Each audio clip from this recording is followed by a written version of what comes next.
Okay, I want you to picture a scenario. It's, let's say, a Saturday morning. You've got your coffee, the house is quiet, and you decide, today's the day. Today I get smart. The noble quest. Yeah, yeah. I know it well. Right. So you open up that 400-page nonfiction book that's been on your nightstand for 6 months. Or maybe you queue up a 3-hour lecture on, I don't know, astrophysics or ancient philosophy. Mm-hmm. You sit there, you're focused, you're taking notes, you can almost feel your brain expanding, like physically. You feel like a genius. That's a great feeling, isn't it? That little dopamine hit of intellectual consumption. I am learning. Exactly. But here's the kicker. 3 days later, you're at dinner with friends, and someone brings up the exact topic you just spent 3 hours on. And you open your mouth to drop some serious wisdom. And a puff of smoke comes out. Blank. Nothing. It's gone. You remember the feeling of being smart, but you can't actually recall the substance. Or, and this is almost worse, you remember the facts, but your behavior hasn't changed one single bit. Oh, that's the one. You read a book on patience, and then you're screaming at the guy who cut you off in traffic an hour later. Yes. The information is in there somewhere, but it's not in you. It hasn't changed anything fundamental. And that really is the quintessential modern dilemma. Yeah. We are suffering from what you could call the illusion of competence. We confuse access to information with the possession of knowledge. The illusion of competence, I like that. We think because we watched the YouTube summary or read the Wikipedia page, Yeah. we now know the subject. But really, the information just, well, it bounced off our forehead. Bounced off. That is such a perfect and slightly painful image. And that is exactly what we are unpacking today. We're asking a question that sounds incredibly simple, but is, when you get into it, terrifyingly deep. What does it actually mean to read? Not just phonetically, not sounding out words. No. What does it mean to spiritually read? Is learning just about accumulating data to win a trivia night, or is it supposed to fundamentally rewrite your spiritual DNA? It's the shift from being a data collector to becoming a possessor of light. And to explore this, we're going back into the deep end. We are diving into week 2 of the S1.E4 lecture series, and we're focusing on the very first verses revealed, the opening of Surah Al-Alaq.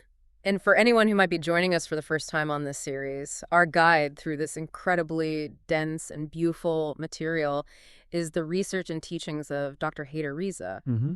And I want to pause on that for a second because, context really matters here. We aren't just pulling ideas from a blog post or a quick commentary. Dr. Riza has dedicated over 40 years to researching Quranic understanding and Islamic mysticism. Right. And he approaches this from the Shia school of thought. And what makes his work, I think, so compelling is that he bridges these massive conceptual gaps. He'll take a rigorous linguistic analysis, looking at the grammar of a single Arabic verb, and connect it directly to the deepest existential questions we all face. He treats the text not as a historical document to be archived, but as a living code to be implemented. A living code. That's a great way to put it. Now, before we jump into that code, I think you have our standard disclaimer for this series. I do, and it's important we read it each time. The summary and explanations presented here are generated with the assistance of AI for lecture recap purposes. If any content is misunderstood, misinterpreted, or inaccurately conveyed, Dr. Haider Riza bears no responsibility for such inaccuracies. It's a vital point. We're doing our best to synthesize and discuss a very complex, multi-layered lecture. We're capturing the spirit of the teaching. So let's do a quick rewind just to orient ourselves and anyone new. In our previous session, week 1, we talked all about the tools. We discussed the faculties of hearing, sight, and the heart, or the mind. The fuad. Exactly. We basically established that God provides the essential hardware you need to even begin the process of learning. You can't download the software if you don't have the computer. That was the core idea. The senses and the intellect are the given tools. But today, Dr. Riza takes us from the tools to the method and, I think most importantly, to the destination. The destination. That's actually where I want to start. Because if I asked a random person on the street, what's the destination of reading a book? They'd probably say something like finishing it, or maybe getting an A on the test. Sure, a very task-oriented goal. But Dr. Riza is arguing for a destination that has absolutely nothing to do with grades or completion certificate. He is. And he sets the stage by analyzing that powerful verse, Iqra wa rabbukal akram. Read, and your Lord is the most generous, or as it's often translated, most noble. Oh. Now, usually we just glide right past that attribute and think, okay, God is generous, that's nice, cool. Right. My default assumption is, well, he's generous because He gave us this revelation, this book. It's a gift. And that's a perfectly valid surface reading. But Dr. Riza, he puts the brakes on. He stops us and asks a really incisive question. Why is the attribute acromos noble specifically paired with a command to read? Why didn't the verse say, read and your Lord is the most wise, Al-Hakim?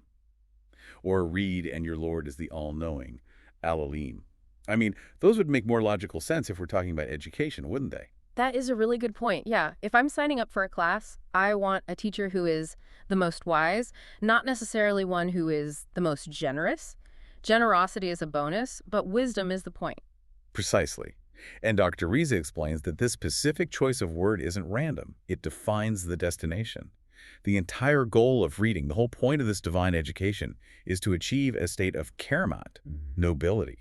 So the verse is basically saying, read, because the process of true reading moves you toward the attribute of your Lord, which is this very nobility. You've got it. The education has a teleological goal, a purpose, and that purpose is the refinement of character. Now, if you're reading and studying and you aren't becoming more noble, more generous of spirit, you aren't really reading. You might be decoding symbols on a page, but you aren't reading in the Quranic sense. To explain this, he draws this sharp contrast between keramat and its direct opposite, danyat. Danyat. I've heard this term used before, but usually to describe something of low quality, like a cheap product. Yes, and that's the root of it. It implies lowliness, pettiness, being cheap in your character and your behavior. It's when a human being operates from their basest, most reactive and smallest self. Okay, can we get specific here? Because nobility can sound a bit abstract, like something out of a medieval romance novel, knights in shining armor. What does Danyat look like in 2024? Oh, it's everywhere. Think about the internet. Just think about the comment section on almost any viral video or controversial post. Oh, wow. Okay, that is the definition of the swamp. That is the swamp of Danyat. It's pure reaction. It's people trying to pull others down just to feel an inch taller. But Dr. Riza uses a much more subtle and I think more convicting example that really hits home for a lot of us. I remember this part of the lecture. It made me wince a little. It should make all of us wince. He talks about jealousy, but not the obvious, I want your fancy car kind of jealousy. He talks about our reaction to someone else's good news. Right. Imagine this. A friend comes to you, they're just beaming with joy. They finally got that massive promotion they've been working toward for years. Or maybe their kid got into a top-tier university. They share this wonderful news with you. What is the immediate split-second reaction in your gut? Oof. If I'm being brutally honest with myself, it's a pinch. It's a little stab of, why not me? Or, oh, great, now I have to feel bad about my own lack of progress. Exactly. It's not a pure, unadulterated yay, it's an ouch. Yeah. And because we feel diminished by their success, our ego immediately goes into damage control. We pivot. We try to level the playing field. Yes. We immediately say something like, oh, yeah, that's great. A similar thing happened to me a few years ago. Or we subtly undermine it. Well, that job has terrible hours, so be careful. Or we just quickly change the subject back to ourselves. We try to pop their balloon just a little bit so they come back down to our level. It's so petty. That is danyat. That is lowliness of the soul. And Dr. Riza argues that true keramat, true nobility, is the largeness of spirit, the sheer internal fortitude required to genuinely, truly celebrate others without feeling insecure. It's having a soul that is so full, so elevated, that another person's rise doesn't feel like your fall. It feels like a win for the whole team. That's it. It's a non-zero-sum soul. Wow. That is such a high bar. I mean, it sounds simple on paper, be happy for others, but to actually override that primal biological envy, that takes serious conscious work. It takes learning. That's the entire point of the verse. If your PhD, your years of study, your library of books hasn't killed that crab-in-a-bucket mentality inside you, then you haven't learned anything of substance. You've just given a PhD to a crab. You've just created more articulate crab. Given a PhD to a crab. I'm stealing that one. It's yours. But Dr. Riza doesn't just leave us with the problem. He gives us the ultimate example of what keramat looks like in action. And to do this, he references the household of the prophet, the Ahlul Bayt. Yes. He shares a very powerful, very famous anecdote. The source material mentions the fifth imam as well in similar contexts. But let's focus on the classic story, which is often attributed to Imam Hassan or Imam Hussein. It's a master class in keramat. Okay, set the scene for us. All right. So imagine a traveler, a man from Syria, coming into the city of Medina. He's tired, he's dusty, he's probably hungry. But more than that, his mind has been poisoned. He's been fed a lifetime of anti-Ahlul Bayt propaganda. He hates the imam. He's never met him, has no idea what he's like, but he despises him on principle. He's running on pure ideology. Pure ideology. He sees the imam in the street and just loses it. He walks up to him and starts screaming insults. And we're not talking about like, you're a jerk. No. We're talking vile, disgusting stuff. Insulting him personally, insulting his revered father, Imam Ali, insulting his mother, the Lady Fatima, publicly, in front of everyone. Yeah, let's just pause right there. In the modern world, heck, in any world, what is the expected manly response to that? The dang-out response. You punch him in the face, you scream back louder, you defend your family's honor. It's a primal trigger. How dare you speak to me like that? Right, if you don't fight back, you're seen as weak. You're a doormat. People will walk all over you. That's the animal brain talking. That's the reaction of the insecure ego. But now, look at the reaction of Karamat. The imam does nothing. He just listens.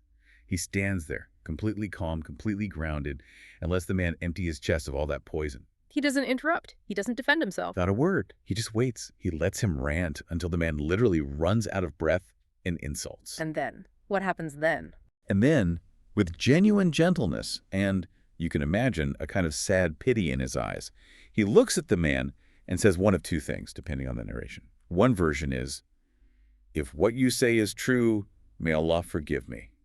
If you are lying, may Allah forgive you. Oh, that just completely disarms the entire situation. It's like trying to punch water. You can't fight someone who refuses to fight back on those terms. It de-escalates everything. But he goes even further. This is the part that just blows my mind every time I hear it. He looks at the man and he sees past the anger, past the ugly words. He sees the human condition underneath. He sees the tired traveler. He sees the tired, hungry traveler who's been misled. And he says to him, you look tired from your journey. You seem hungry. Are you a stranger in this city? Do you have a place to stay? No way. Yes. And he continues, come to my house. Be my guest. Let me feed you. Let me give you a place to rest. Let me provide for you. He offers him lunch after the guy just finished insulting his mother to his face. That is Karamat. That is nobility in its highest form. It is returning evil with good. It is a radical refusal to be dragged down to the low, petty level of the antagonist. You know, my first instinct, my gut reaction is to say, that's impossible, or even that's weak.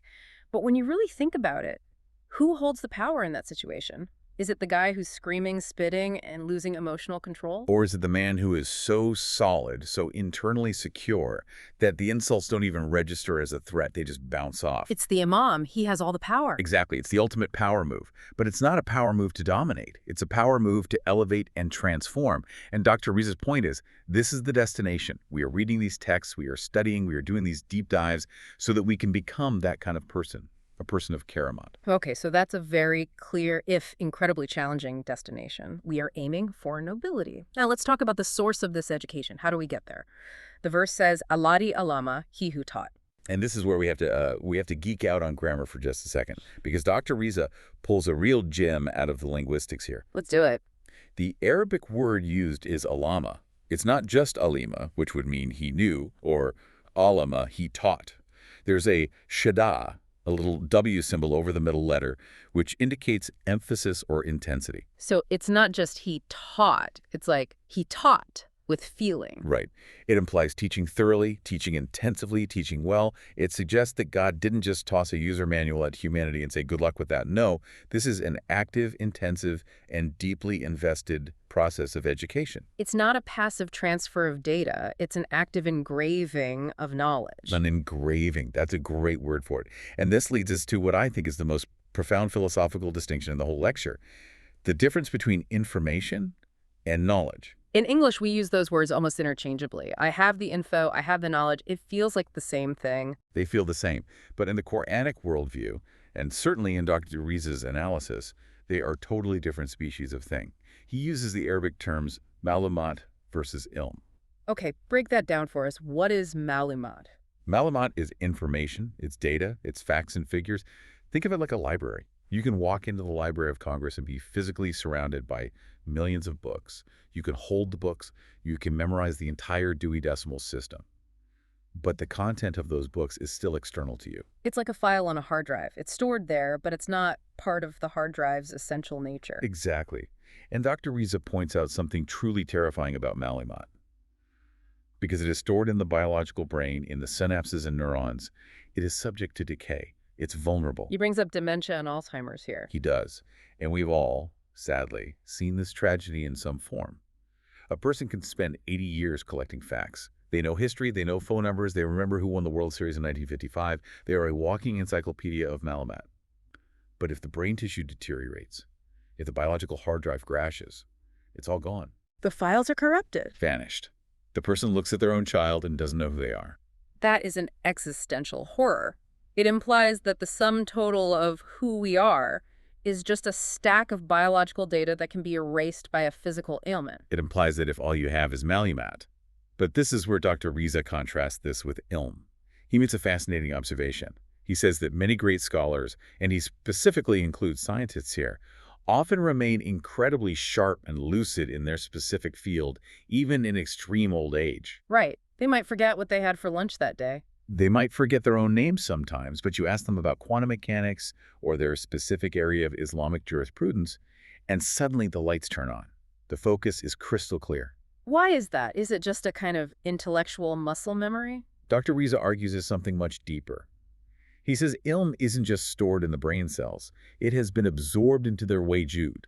It's become part of their very existence. Wujud. Their being. Their existence. Think of the difference between holding an apple and eating an apple. When you hold the apple, it's malunat. It's external information. You can describe its color, its weight, its texture. But when you eat the apple, it gets digested. It breaks down and literally becomes your blood, your cells, your energy. You can't lose the apple anymore. You can't. It is you. Ilm is knowledge that has been spiritually digested and assimilated until it is part of your very being. It's not what you know. It's who you've become. That's a beautiful and powerful analogy. So true knowledge isn't something you carry around in a bucket. It's something you become. Yes. And to back this up, to give it a solid foundation in the tradition, he cites a very famous and profound tradition, the Hadith of Unwan al-Basri. Okay, let's get some context here. Who was Unwan al-Basri? Unwan al-Basri was a very elderly man, I believe he was about 94 years old at the time, who went to Imam Jafar al-Sadiq, the sixth Imam, seeking knowledge. He had spent his entire long life studying with various scholars, but he felt something was still missing. He had a library in his head, but he felt empty. He wanted the real thing. He had a lot of malumat, but he was searching for ilm. Precisely. And what the Imam told him was a complete reality check. He said, and this is a quote that should be on the wall of every university, "Knowledge is not found by extensive learning," meaning just sitting in classes, going through the motions, taking notes. The mechanical process. Right. He said, rather, it is a light, nur, that Allah casts into the heart of whom He wishes to guide. Knowledge is a light, nur. Think about that metaphor for a second. What does light do? Light doesn't create new objects in a room. If you turn on a lamp in a pitch-black room, it doesn't magically create a new chair and a table. No, the furniture was already there. You just couldn't see it. Exactly. The path was already there. The dangers were there. The truth of the room was present, but inaccessible. The light just allows you to see reality as it actually is. So malumat is like stumbling around in the dark, trying to memorize where the couch and the coffee table are by bumping into them. And probably getting a lot of bruised shins in the process. While ilm is just turning on the lamp. Exactly. You can have a PhD in ethics, Malamat, Right. and still be a completely unethical person because you're just stumbling around in the dark. You have all the definitions and theories, but you have no light. Ilm illuminates the heart. It transforms your vision so you can navigate reality truthfully. This is huge. Okay, so we have the destination, which is nobility. We have the true nature of knowledge, which is light. Now we need the tool. How does God transmit this knowledge? The verse says, Allama bil kalam, taught by the pen. Right. And this is the point of the lecture where my modern skeptical brain usually kicks in. Because let's be real for a second. The pen, it feels very analog, very 7th century. We don't even use pens for most things anymore. I'm typing this on a keyboard. It really does. It feels like a relic. God taught by the quill and parchment. It doesn't seem to have that universal resonance. But this is where Dr. Riza completely reframes the concept. He argues that in the Quranic worldview, we shouldn't think of the pen as the physical object you hold in your hand.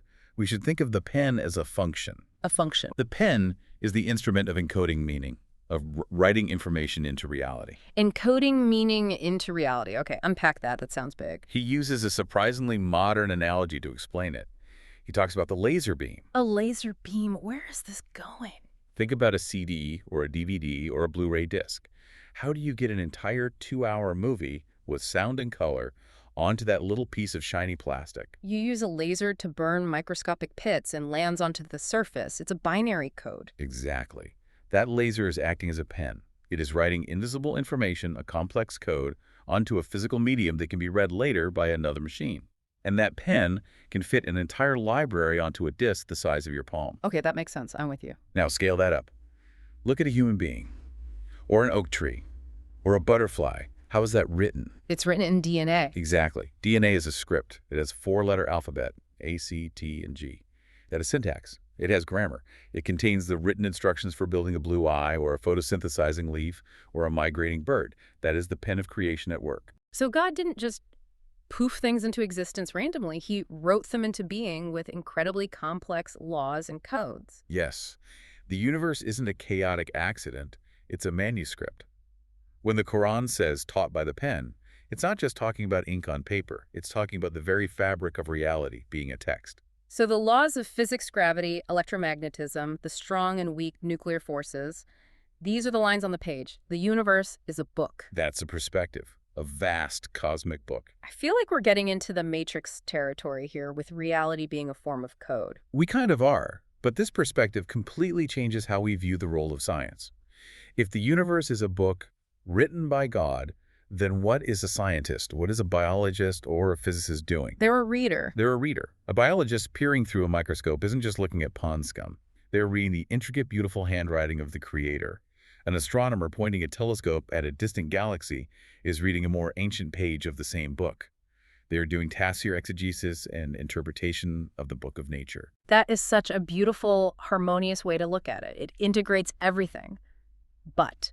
And you knew there was a but coming. There's always a but. If that's true, if science is a holy act of reading God's work, why does it so often feel like science and religion are in a perpetual cage match, always at each other's throats? Right, the eternal conflict. Science says one thing, religion says another. Pick a side. And Dr. Riza actually addresses this head-on. It comes up from a listener question in the source material. The person asks, basically, doesn't modern science lead to atheism? If we can explain how rain falls using the principles of evaporation and condensation, we don't need a divine explanation anymore. We've replaced God with physics. It's the standard modern fear, the God of the gaps problem. As science fills the gaps in our knowledge, the space for God seems to shrink. So how does Dr. Riza respond? He pushes back on the premise, hard. He argues that this supposed war between science and faith is actually a very recent invention. It's a modern construct, maybe the last 70 or 100 years, really, and it's often more political or social than it is genuinely intellectual. And he drops some pretty big names to prove his point. He does. He points to the very fathers of modern science, the people who built the intellectual world we now inhabit. Isaac Newton, Gottfried Leibniz, James Clerk Maxwell, Michael Faraday, Blaise Pascal. Now, most of us, when we think of Newton, we picture this, rational, almost robotic figure, the guy who invented calculus and figured out gravity, the ultimate secular scientist. That's a modern caricature of him. It's completely ahistorical. Newton wrote far, far more about theology, biblical interpretation, and alchemy than he ever did about physics or math. He was obsessed with trying to calculate the dimensions of Solomon's temple from the biblical text. So when he discovered the universal law of gravitation, he didn't think, aha, I have disproved God and the angels who pushed the planet. No, not at all. He thought, aha, I've uncovered the mechanism. I have read a page from God's diary. To him, gravity wasn't a replacement for God. Gravity was the consistent, elegant, beautiful way that God chose to act in the world. It was a sign of God's intelligence, not his absence. Precisely. When James Clerk Maxwell formulated the 4 elegant equations of electromagnetism, which, by the way, run our entire technological world today, from your phone to the lights in this room, he didn't see it as a purely material discovery. He felt a profound spiritual connection. He famously said he felt he was thinking the thoughts of the Creator after him. So where did we go wrong? If the founders saw no conflict, why is it the dominant narrative now? Dr. Riza suggests it's not an intellectual problem at its core, it's an arrogance problem, a spiritual disease. And he quotes the very next verse in Surah Al-Alaq, Kala innal insana la yatka. Nay, but man doth transgress all bounds. Or more simply, man becomes arrogant. He becomes a tyrant. The key word is yatka. So the problem isn't the science itself. The science is neutral. It's the reader. It's the reader's heart. The problem is that when we learn to read the code of DNA, or when we figure out how to split the atom, we start to think we are the authors of the book. We forget we're just readers. We mistake our ability to read for the power to write. We hold the pen. That's like a kid who finds his dad's credit card and suddenly thinks he's a self-made millionaire. That is a perfect analogy. We discover the power that's embedded in creation, and we think we are the source of that power. And that arrogance, that tagat, leads to destruction. We use our knowledge of the atom to build bombs. And Dr. Riza notes that even today, if you look at the really cutting edge of physics like quantum mechanics, that old clockwork arrogance is starting to fade away. It is. It has to. How so? Because when you get down to the subatomic quantum level, the neat, predictable, machine-like universe of Newton completely falls apart. Matter isn't solid. Particles can be in two places at once. The act of observing something actually changes its reality. Two particles can be entangled across the entire universe, affecting each other instantly. That gets weird. It gets very weird. And Dr. Riza notes that modern quantum physicists often end up sounding very mystical or spiritual because they are touching the fundamental mystery of reality. They are realizing the text is far more complex and bizarre than they ever imagined. The arrogance is replaced by awe. So, true science. Authentic reading of the book of nature should ultimately lead to humility, not arrogance. It should lead to awe. It should lead you to the state described in the Qur'an, of those who look at the heavens and the earth and say, "Our Lord, you have not created all this in vain." I want to pivot now to another theme Dr. Riza brings up, which is about identity, because this all raises a question.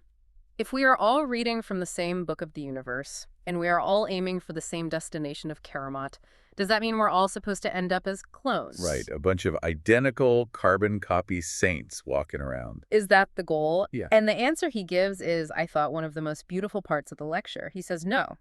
He emphasizes that while the truth is one, human beings are all unique. And he uses the camel analogy to explain this, which I have to admit is not an analogy I encounter every day. It's a very traditional, very evocative piece of Arab imagery.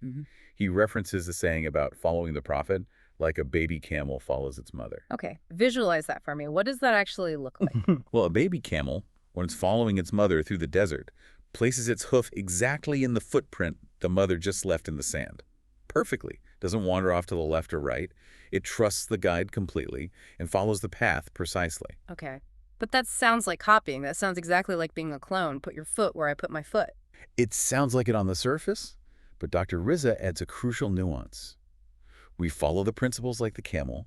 We follow the Sharia, the divine path, with that same precision. But we're not camels. We are human beings with unique souls, unique potentials. We follow the guide not to become a copy of the guide, but to find our own specific perfection, our Kamal. So I'm not trying to become a poor imitation of you. I'm trying to use the same principles you use to become the absolute highest version of me. Correct. God didn't create you to be a duplicate of someone who came before. He created you to solve a unique part of the cosmic puzzle. Your expression of Karamat will look different from my expression of Karamat because your challenges are different, your talents are different. Your life is a unique script written in the ink of potential. This leads directly to the three categories of people. He references a famous and very stark letter from Imam Ali to his companion, Kumail ibn Ziyad. And I have to say, this part felt like a personality test that I was deeply afraid of failing. It's a spiritual hierarchy, and it's brutally honest. Imam Ali divides all of humanity into just three types, no more, no less. Type 1 is the divine scholar, the Alim Rabbani. Okay, so these are the heavy hitters. These are the heavy hitters, the prophets, the imams, the truly realized mystics and saints. These are the people who have arrived at the destination. They possess the light, the ilm. They see reality as it is. They don't just believe in God, they know God. Right, that's the 0.001%. That's the goal, but probably not where most of us are. Who's next? Type 2 is the seeker of knowledge, the muta'alim. These are the people who are on the path of salvation. They haven't arrived yet, not by a long shot. They stumble, they have bad days, they get confused, they fall into danyat, but they are trying. They're oriented in the right direction. Yes, they are holding onto the rope, even if their knuckles are white. They're actively seeking the light. They know they're in a dark room and they're trying to find the light switch. I feel like that's the target demographic for this deep dive, the seekers. It has to be, because type 3 is the truly scary one. the hamajra, the riffraff. Riffraff. That is such a strong, almost insulting translation. It is, but it captures the meaning. It translates to the aimless crowds. Imam Ali calls them the teetering mob. These are the people who follow every wind that blows, every shot they hear. That sounds painfully familiar. That sounds like social media. It is exactly that. It's the person who has no internal anchor, no foundation. Today, the popular trend is X, so they put the flag for X in their social media bio. Tomorrow, the cultural wind shifts and the trend is Y, so they delete the X and put up a Y. They don't know why they support it. They just know that everyone else in their tribe is doing it, and they're terrified of being left out. They are, to use a modern term, NPCs, non-playable characters in the game of life. Dr. Riza uses an even starker phrase from the tradition. He calls them dead bodies walking. They're physically alive. They eat, they sleep, they consume resources. But spiritually, there is nobody home. There is no light inside them. They're just echoing the noise that surrounds them. That is the ultimate wake-up call. We do not want to be the riffraff. We want to be, at the very least, the seeker. So that brings us to the million-dollar question. How do we do it? How do we walk the path? Dr. Riza gives us some very practical applications in the final section of the lecture. He does. Because remember, ilm, that divine light, is a gift from God. You can't force God to give it to you by, say, reading 1,000 books. But you can, and you must, prepare the vessel to be able to receive it. So what's step one? He lists a few prerequisites. Step one is taqwa, God consciousness. A better, more functional translation might be moral hygiene. Moral hygiene, I like that. The source quotes that direct verse from the Qur'an. Be conscious of God, and God will teach you. It's a conditional statement. It's like cleaning a cup before you ask someone to pour fresh water into it. If the cup is filthy, the water is ruined. Exactly. You can't be actively engaging in corruption, lying, backbiting, and all the other forms of danyat or lowliness, and then turn around and expect your heart to receive divine light. The vessel is dirty. The signal is blocked by static. Okay, so clean the vessel. That's taqwa. What's step two? Step two is action. Amal. This is absolutely crucial. Knowledge without action is stagnant, and stagnant water becomes putrid. Dr. Riza insists that you must act on what you know. Even if you only know a tiny little bit of truth, act on that little bit. This reminds me of a video game map. You know how the map is all dark, all fog of war, until you physically walk your character into that area? Yes, perfect. Action is walking into the dark part of the map. As you move, as you act, the map reveals itself. New areas become visible. If you just stand at the starting line analyzing the tiny piece of the map you can see, it never expands. That is a perfect analogy for this. He says when you practice what you know, new doors of understanding will open up for you. If you don't act, the knowledge you have not only rots, it becomes burden. It becomes evidence against you on the day of judgment. The question will be, you knew this was the right thing to do, but you didn't do it. Why? Okay, so moral hygiene, taqwa, and action, amal. What's the third prerequisite? Step three is supplication, dua. Humbly and consistently asking. Asking God to increase your capacity, to widen the vessel. Because this light, this ilm, is intense. It's powerful. You need a strong container to be able to hold it without shattering. I want to close with one final, very powerful image from the lecture that I think ties this all together beautifully. It's the idea of the shadow of the Lord.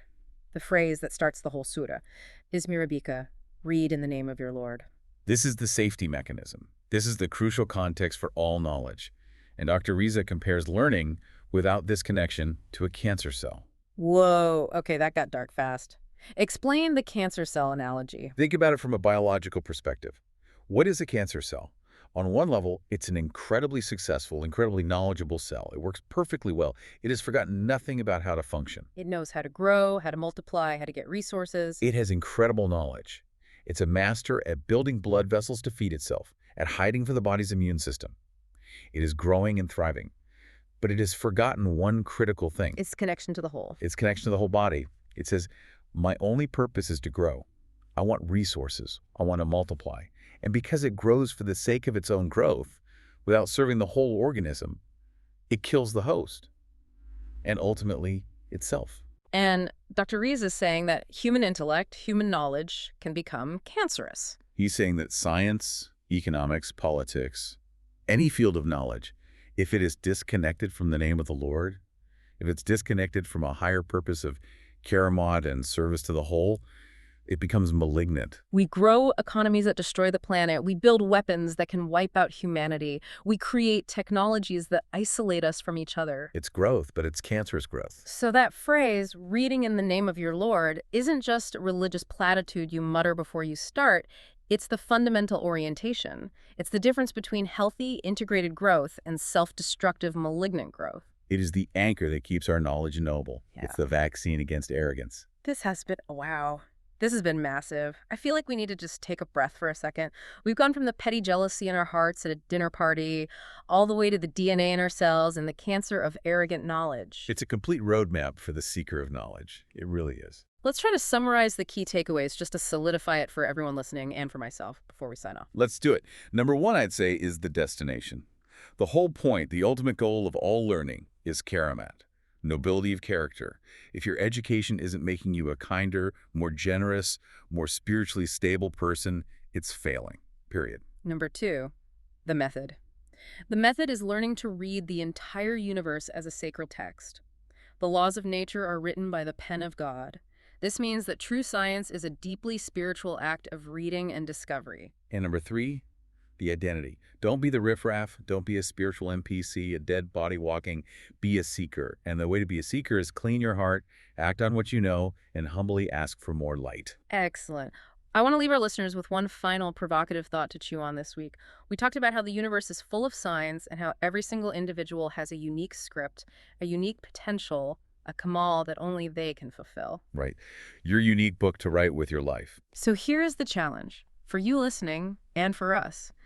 If God has written a unique script for your potential and the universe is constantly sending you signs meant specifically for you to read, what is the one sign in your life right now? Maybe it's a persistent struggle. Maybe it's an unexpected open door. Maybe it's a quiet whisper in your heart that you've been ignoring because you were too busy trying to read someone else's life on Instagram. That's a heavy question. Are you reading your own book, or are you just peeking over your neighbor's shoulder at their page? That's the thought for the week. We want to express our deep, deep gratitude again to Dr. Haider Riza for these incredible, challenging insights. His work really forces you to stop, look in the mirror, and think. Absolutely. It's a genuine privilege to get to explore these ideas. And to you, the learner, the seeker on the path, thank you for diving deep with us. Keep cleaning the vessel. Keep reading the signs. We'll see you on the next one. Take care, everyone.